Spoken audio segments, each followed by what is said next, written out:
Good morning, students. I hope everybody is safe and fine at home. Today we will study about the major physical features of North America. North America has a vast area, so it has large variety of landforms.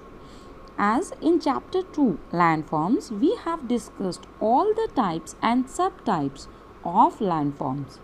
So, if you remember all the topics of landform chapter, then it will be very easy to understand today's topic. So, let us start today's topic. Okay. Mainly we can divide North America into 4 relief regions. Relief regions mean area with different landforms. First, Canadian Shield. Second, Western Highlands or Appalachian Highlands. Third, the Central Lowlands or the Great Plains. Fourth, the Western Cordilleras or the Mountainous West.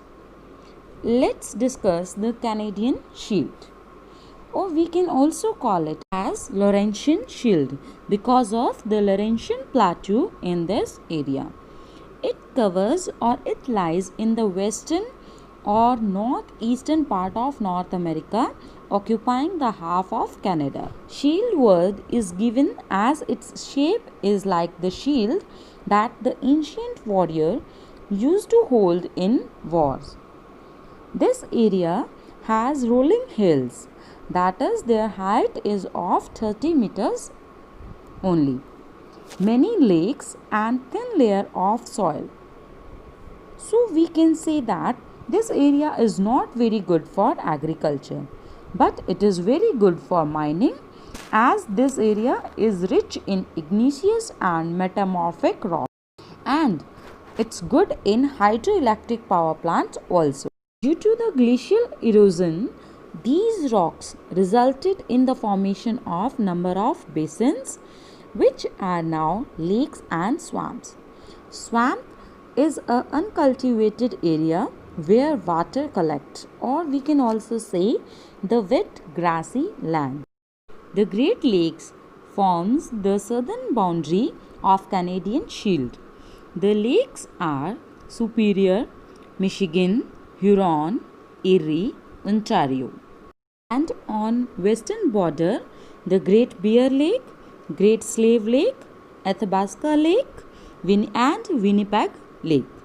The St. Lawrence River in this region is the busiest inland waterway in North America that we have already discussed in last video. Niagara Falls are the world famous waterfalls that are located between Lake Ontario and Lake Erie. The Canadian Shield has general slopes toward the Hudson Bay. Next is the Western Highlands or the Appalachian Highlands. Appalachian Highlands are also called the Great Highland System of America.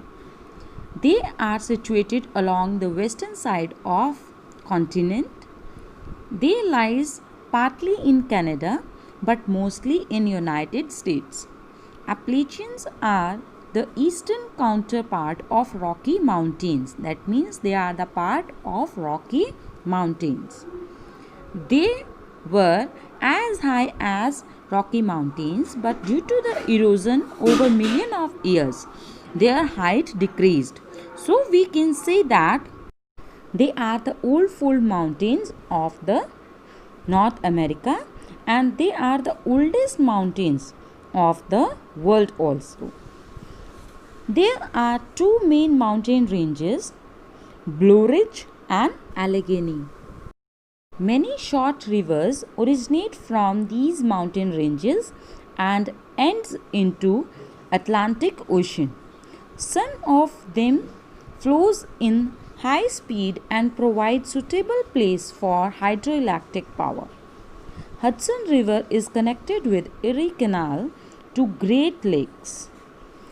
The eastern side of Appalachian is a low plateau region, as Piedmont Plateaus that we have discussed in chapter 2 landforms, and it acts as a barrier between the Atlantic coast and central lowlands or the Great Plains.